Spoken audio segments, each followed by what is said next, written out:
Yehovah Nissi Ministries presents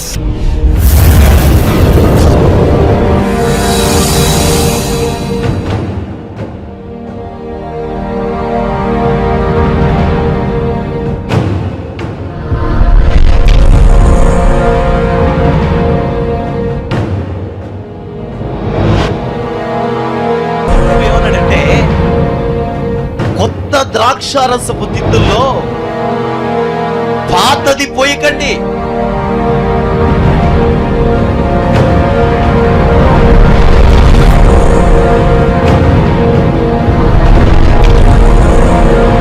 నేర్చుకున్నారో, ఏది ప్రభు వల్ల తెలుసుకున్నారో అది మిగిలిన వాళ్ళకి పంచిచ్చినప్పుడు వాళ్ళు ఇంకా సులువుగా దేవుని మార్గంలోకి బలముగా సాగడానికి అవకాశాలు ఏర్పడతాయి.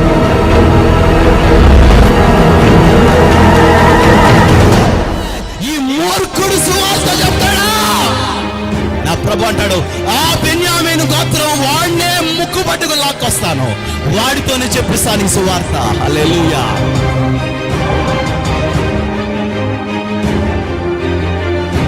సమరయుల మధ్యలో నుండి సువార్తికురాలు పుట్టగలదా? వాళ్ళకి తెలుసు పుట్టదని, కానీ నా ప్రభు అంటాడు పుట్టించబోతున్నాను. ఆమేన్, ఆమేన్.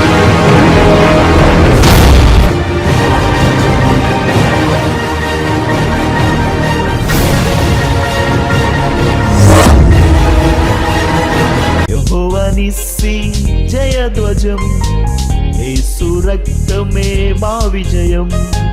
యెహోవా నిస్సి జయధ్వజం, యేసు రక్తమే మా విజయం.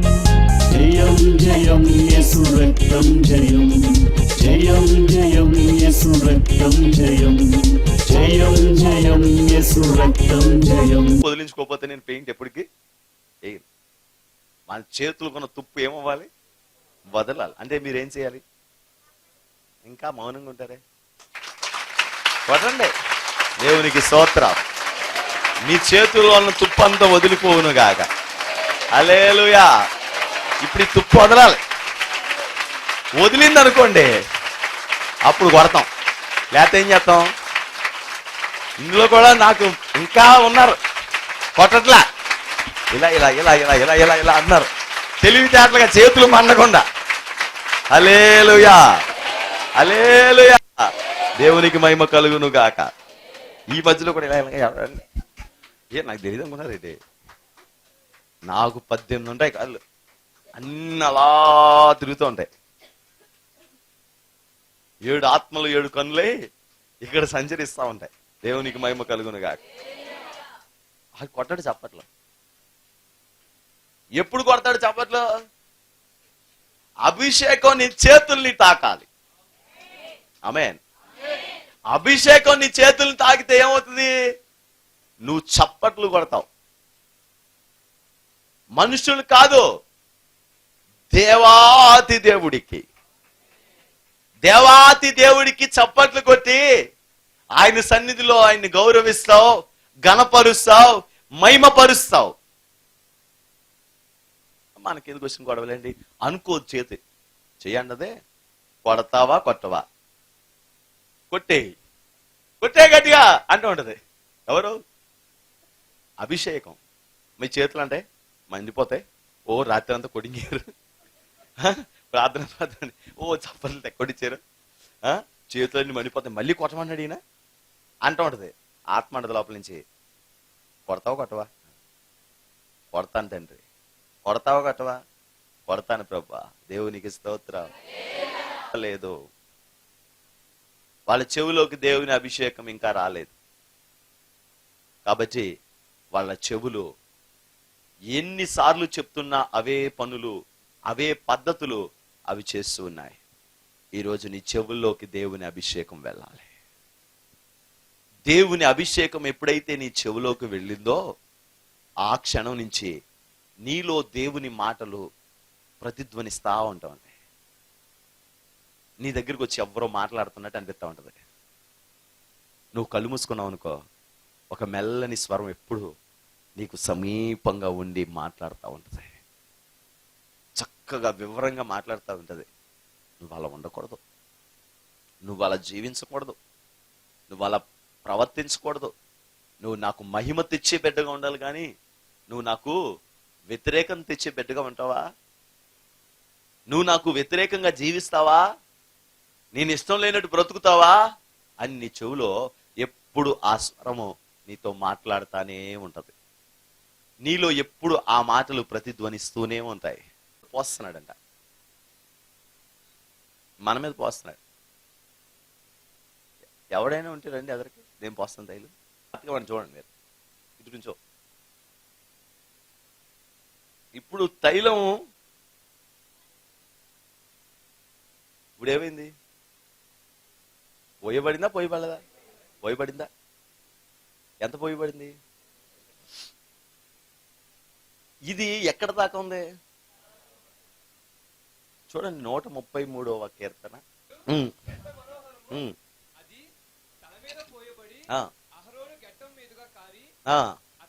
అంచు వరకు దిగజారిన పరిమళ తైలం వలె నుండును. బాగుంది. ఇప్పుడు ఈ తైలము వీడి మీద పోయబడిందా లేదా? పోయబడింది, కానీ ఎంత పోయబడింది అంటే ఇక్కడ వరకే ఉంది. ఇప్పుడు ఈ తైలము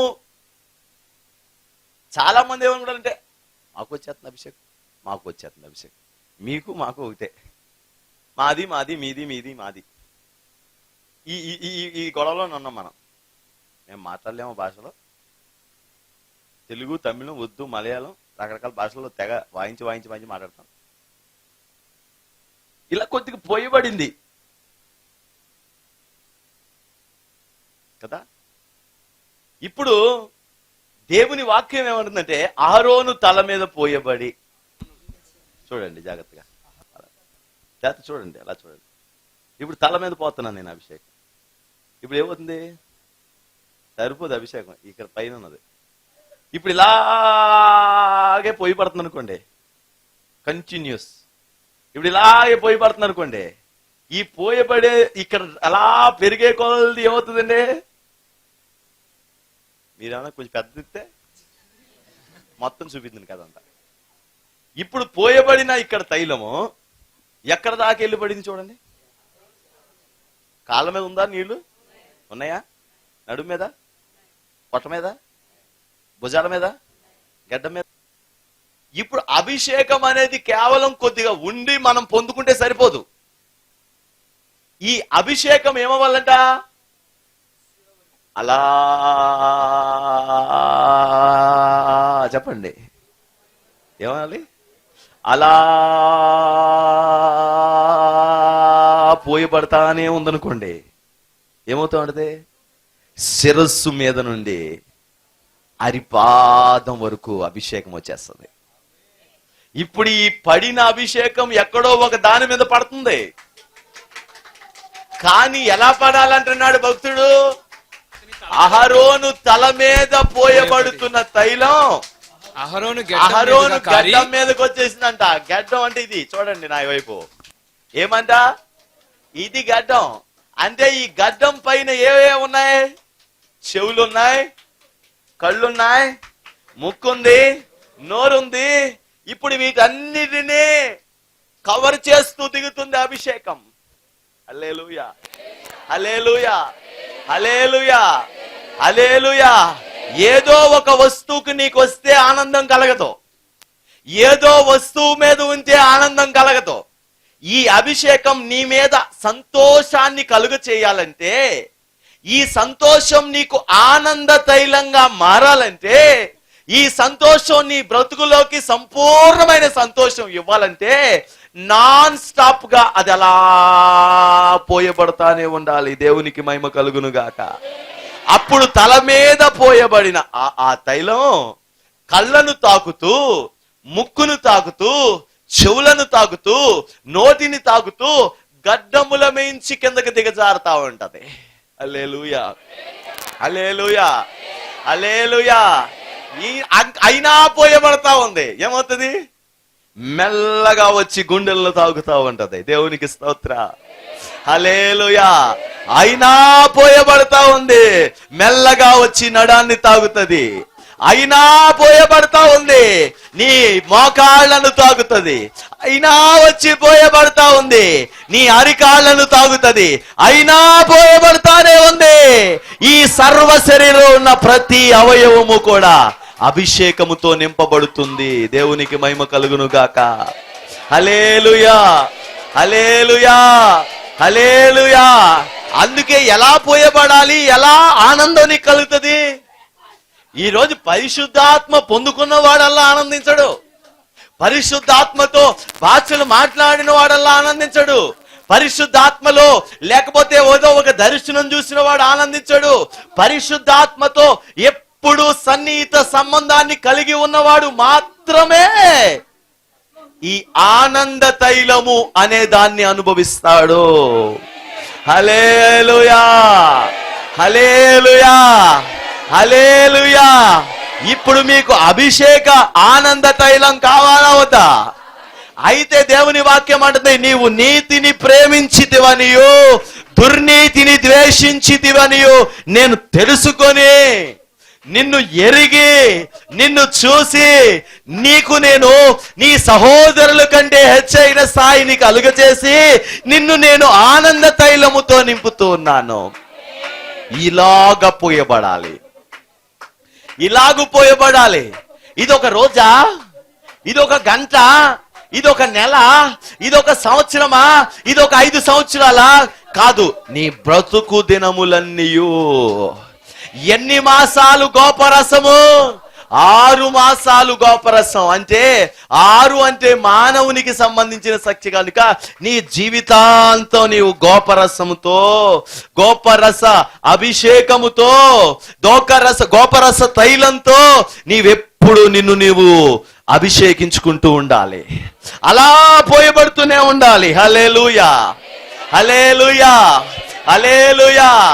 ఇలా పోయబడాలంట, అప్పుడు అనుభవిస్తామంట అభిషేకంలో ఉన్న ఆనందం ఏంటో. ఊరకే నువ్వు ఇలా టచ్ అయితే ఆనందించే ఆనందం చాలా చిన్నది. ఊరకే నువ్వు చిన్న చిన్నపాటి ఆనందాలను ఆనందిస్తున్నావు. కానీ నీ దేవుడు ఈరోజు ఏమన్నాడంటే, నాతో ప్రభు అన్నాడు, ప్రభువా నేను వీళ్ళకి ఏమని చెప్పాలంటే, వీళ్ళకి నేను ఏం చెప్పను బోళ్ళు అన్ని విషయాలు చెప్పాను వీళ్ళకి. నేను నా దగ్గర ఉన్నవన్నీ దాచుకోకుండా వీళ్ళకి అన్ని చెప్పేశాను. నేనేం చెప్పను అంటుంటే ప్రభు నాతో అన్నాడు, ఆ తైలాన్ని గురించిన విషయం, ఆ తైలం నా మీద పడడం, అది నా తల మీద కారిపోవడం, ఆ ఇల్లంతా ఎక్కడ పడితే అక్కడ కారిపోవడం చూపిస్తున్నాడు. ఏంటి ప్రభు ఇది చూపిస్తున్నావు అని బైబిల్ తీశాను. తీయడంతో ఏమొచ్చిందంటే, నిన్ను నేను ఆనంద తైలముతో అభిషేకిస్తున్నాను. ప్రభువా ఏం చేస్తావు? మనలందరినీ దేవుడంట ఆనంద తైలంతో అభిషేకిస్తాడంట. అంటే నీకు కొలత లేని ఆత్మ పాళ్ళు అనుగ్రహిస్తాడంట. ఈ రోజు ఆ అభిషేకంలోకి వెళ్ళాలి మనం. ఆ అభిషేకం యొక్క శక్తి ఏంటో చూడాలి, ఆ అభిషేకాన్ని అనుభవించాలి. దైవజనుడైన ఎలీషా అంటున్నాడు, యెహోవా జీవము తోడు, నీ జీవము తోడు, నిన్ను వదిలిపెట్టే ప్రసక్తే లేదు. నా తల మీద మాత్రం పోసావు నువ్వు, నా అంచుల మట్టుకు కారిపోవాలి. నేను అలా తడపబడాలి, అలా నింపబడాలి. అలా నింపబడే దైవిక శక్తి నాలోకి రావాలి. అప్పుడు నేను ఆనందించగలుగుతాను. ఇహలోక సంబంధమైన ప్రతి దాంట్లోంచి అప్పుడు నేను బయటపడతాను. అప్పుడు నా దేహం నేను చెప్పినట్టల్లా ఏంటది. ఎందుకంటే ఇప్పుడు నా దేహం తల మీదే ఉంది, అయితే కళ్ళ మీద కూడా వచ్చేసింది, ముక్కు మీద కూడా వచ్చేసింది. దేని మీదకి వస్తే అది మాట ఏంటది. ఇప్పుడు నా సర్వ శరీరాన్ని తడిపింది అనుకోండి అభిషేకం, అప్పుడు నా సర్వ శరీరాన్ని నేను ఆజ్ఞాపిస్తాను, అది నేను చెప్పినప్పుడల్లా చేస్తుంది. నేను లేవమన్నప్పుడల్లా లెగిసి ప్రార్థన చేస్తుంటది, కొట్టమన్నప్పుడల్లా చప్పట్లు కొడుతుంది. ఓ స్తుతి స్తోత్రాలు చెప్పమంటే స్తుతి స్తోత్రాలు చెప్తుంది, ఉపవాసాలు చేయమంటే ఉపవాసాలు చేస్తుంది. నీతి కొరకు ఆకలి దప్పికలు కలిగి ఉండమంటే నీతి కొరకు ఆకలి దప్పికలు కలిగే ఉంటది. హల్లెలూయా. ఎందుకు? నా తల మీదకి వచ్చింది అభిషేకం. దేవునికి మహిమ కలుగును గాక. పాడలేకపోతున్నాం, తెలుసు ఇలా మాట్లాడకూడదని మాట్లాడుతున్నాం. కారణం నీ మీదకి అభిషేకం ఇంకా రాలేదు. జస్ట్ అలా టచ్ అవుతుంది నీ మీద అభిషేకం. సౌలు ప్రవక్తల సమూహంతో కలిశాడు. అభిషేకం తన తల మీద పోయబడింది. ఈ అభిషేకం తన మీద లేదా? ఉంది, ఉంది. కానీ ఎక్కడి దాకా వచ్చింది అభిషేకం? కేవలం తల మీద దాకా వచ్చింది. అందుకే ఇక్కడ మటుకే పనిచేసింది బాగా. ఓ గంతాడు, ఎగిరాడు, ప్రార్థించాడు, స్తుతించాడు. కాసేపటికి ఈ అభిషేకం ఇక్కడ దాకా ఆగిపోయింది. నోరు మామూలుగా మాట్లాడుతుంది, చూపు విషపు చూపు.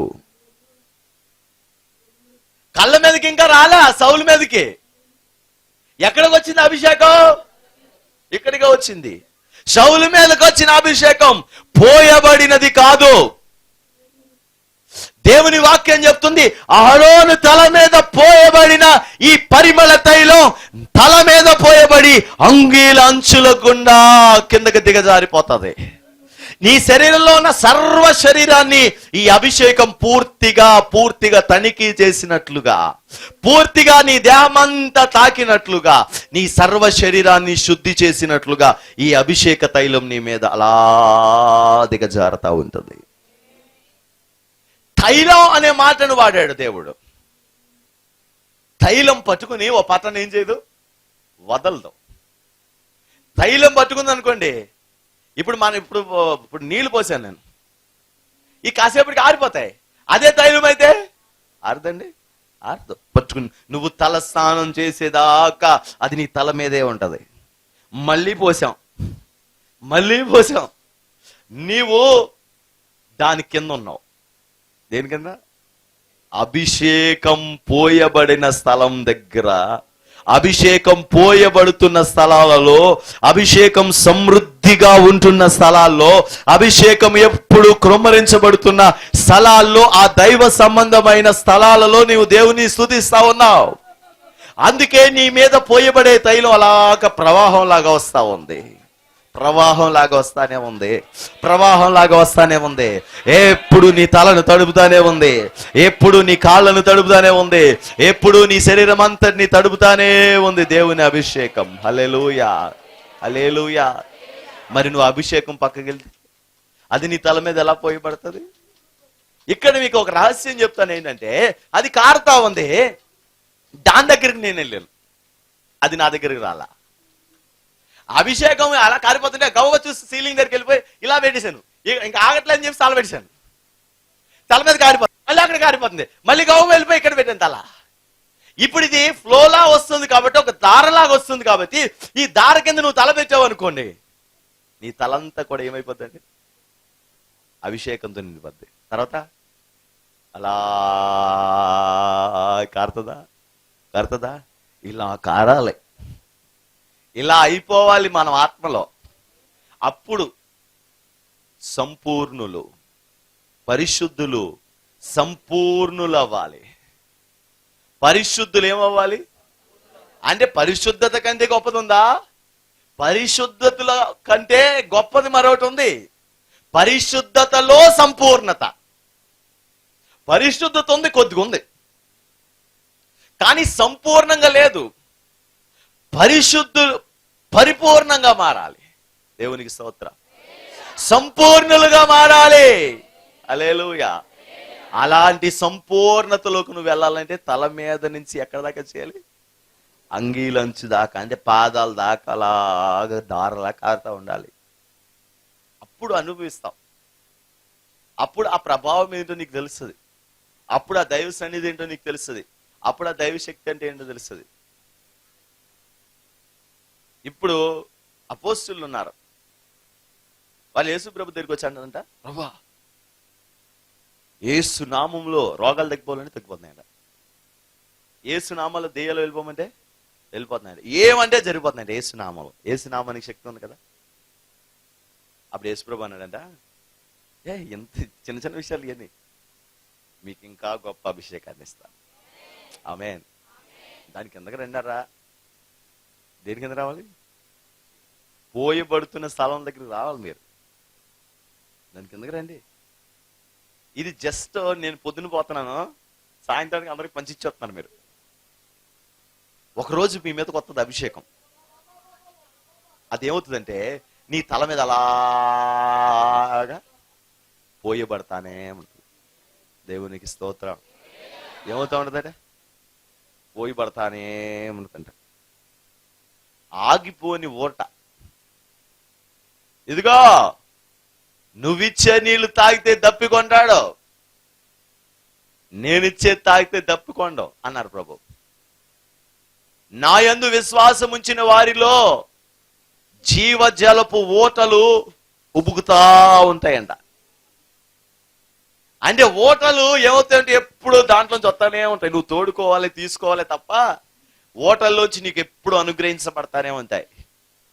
ఈ మధ్యాహ్న కాల సమయంలో దేవుడు అంటున్నాడు, నేను నీ మీదకి ఒక అభిషేకం పంపాలని ఆశపడుతున్నాను. అది నీ జీవితాన్ని ఆనందమయంగా మారుస్తుంది. హల్లెలూయా, హల్లెలూయా, హల్లెలూయా. ఈ అభిషేకం నిన్ను ఎలా మారుస్తుంది? ఆనంద తైలంగా, ఆనందంగా జీవించేటట్లుగా మారుస్తుంది. ప్రభా నాకు సాధ్యం కాదు ప్రభా ఇదంతా అంటే, ప్రభు అంటాడు నువ్వేమి చేయక్కర్లేదు, దానికి ఎందుకు వచ్చి నువ్వు అలా నిలబడంతే. ఏం చేస్తావు? నువ్వు వచ్చి అలా నిలబడంతే, నేను నింపుతాను. మిమ్మల్ని అందరినీ తీసుకొచ్చి ఇగో నింపుకొని వెళ్ళిపోండి అన్నాను. చాలా మంది మీద పోయి పడుతుంది అభిషేకం, నేను గమనిస్తున్నా. వాళ్ళే నా దగ్గరికి వచ్చి అన్నారు, ఏంటండి అభిషేకం నా మీద రావట్లేదు అన్నారు.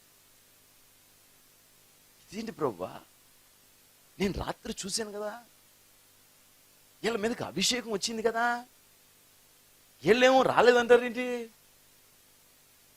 అంటే, ప్రభు అంటాడు అభిషేకం పోయబడ్డం వాస్తవమే, నువ్వు చూడడం కూడా వాస్తవమే, కానీ ఈ గిన్నె మీద మోతున్నట్టు వాళ్ళ హృదయం మీద కూడా ఒక మూత వేయబడి ఉంది. ఇది తీస్తే క్షణంలో నిండిపోతుంది ఈ గ్లాస్. ఇది వేస్తే ఒక రోజులో నిండుతుందా? 10 సంవత్సరాలకు నిండుతుందా? 25 ఏళ్ళకి నిండుతుందా? ఒక రకంగా చెప్పాలంటే ఎప్పటికీ ఇది నిండదు. ఇలా తీసామండి, ఏమవుద్ది? క్షణంలో నిండిపోద్ది. దేవునికి స్తోత్రం. నువ్వు చూడడం వాస్తవమే, నేను ఇవ్వడం వాస్తవమే, కానీ మూత వేయబడి ఉంది. ఈ మూత తీసేయాలి. ఒక చిన్న భయం, ఒక చిన్న కలవరం, ఒక చిన్న ఆందోళన నీ ఆత్మీయ జీవితం మీద ఒక మూతగా పెట్టబడింది. తీసేయ్, ఆ మూత తీసేయ్, నేను నిన్ను నింపుతాను. మూత పెట్టుకొని నా దగ్గరికి వస్తే నేనేం చేయగలనయ్యా నీకు? ఈ ఆత్మీయ దినాలలో, ఈ 10 దినాల ఉపవాస ప్రార్థనలో పరిశుద్ధాత్మ అంటున్నాడు, నీ మూత తీయకుండా నీకు నేనేం చేయగలను చెప్పు. నీ మూత తీయాలి. ఒక్క క్షణంలో నిన్ను నింపేస్తాను. దేవునికి స్తోత్రం. ఒక్క క్షణంలో. ఎంతలో నింపేస్తాడంట? ఒక్క క్షణంలో నింపేస్తాడంట. గొర్రెలు కాసుకున్న వాడిని పిలుస్తారు, రే రే రే రా ఇలా రా. ఏంటి రా అన్నయ్య కేకేశావు? నాన్న నిన్ను రమ్మంటున్నాడు, అర్జెంటుగా రమ్మంటున్నాడు, ఎందుకో తెలీదు. గొర్రెలు నేను తోడుకొని వస్తాను, నువ్వు వెళ్ళు. మన ఇంటికి ప్రవక్త వచ్చాడు, దైవజనుడు వచ్చాడు, త్వరగా వెళ్ళరా బాబు, ఎక్కడ ఆకుండా. ఏంటి శామ్యూయేలు వచ్చాడా? ఇక ఈయన పరిగెడుతున్నాడంటే పీటీ ఉషాల పరిగెడుతున్నాడండి, పరిగెడుతున్నాడు. అభిషేకం అంటే మనకి ఇష్టం ఉండాలండి. ఏముండాలి? పిచ్చి ఉండాలి. ఆమె తీసేసుకోవాలనిపించాలి. మీరు సంపెంగ పువ్వు చూసారా? ఆ పువ్వు బాగా తయారైపోయిన తర్వాత అంటే వాసన వస్తూ ఉంటుంది కదండి, అంత బాగుంటుంది. నాకు ఆ పువ్వు చూసినప్పుడు అలా ఆ పువ్వుల చేతి తినేలుగుతుంది. తిరిగితే బాగుంటుందా? కానీ వాసన ఎలా ఉంటుందంటే, మధురమైన సీతాఫలం కంటే ఇంకా తీపిగా ఉన్నట్టు ఉంటది. మనసుకి ఏమనిపిస్తుంది అంటే ఇది నవ్వులైతే బాగుంటుంది అనిపిస్తుంది. అంత మధురంగా ఉంటుంది ఆ వాసన. కానీ ఆ పువ్వులో ఆ టేస్ట్ ఉండదు. ఇందులో అలా కాదు. ఇది నీకు ఎంత మంచి వాసన అయితే వస్తా ఉందో తింటే నీ జిహ్వకు అంత మధురంగా ఉంటది. అబ్బా నువ్వు వాసన చూసి అబ్బా భలే ఉంది వాసన అంటే అంటావు. ఆ తర్వాత అలా అంత తీసి నోట్లో పెట్టుకునేటప్పటికి అబ్బా దేవునికి స్తోత్రం. ఎంత నీకు అలా అనిపించే అంత మధురంగా. ఓ రోజు ఒక తల్లికి 2 పిల్లలంట. పెద్దోడికి రోగం అంట, చాలా భయంకరమైన రోగం అంట. వాళ్ళు సముద్ర తీరం దగ్గర ఒక పల్లికారుల కుటుంబంలో పుట్టాడంట. ఆయనకి ఏంటో తెలీదు, ఆ బాబుకి పొద్దున్న లేచి తగ్గేవాడంట. రక్తం ఇంత మొదలు కింద పట్టేది. ఆడు పొద్దున్న లేచి కెళ్ళు మంది తగ్గుతుంటే రక్తం ఇంత పడిపోయేదంట. వాళ్ళు తులసి రోడ్డుకి బతికిలా అయిపోయింది. ఏం కర్మ.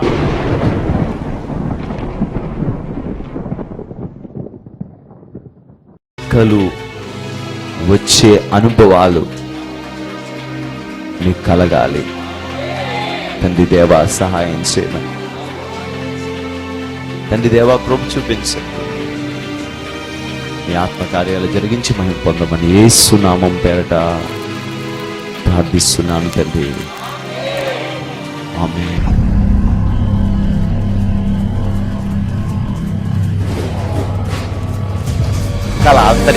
నరుని కష్టమును బట్టి ఐశ్వర్యవంతుడు కాదు.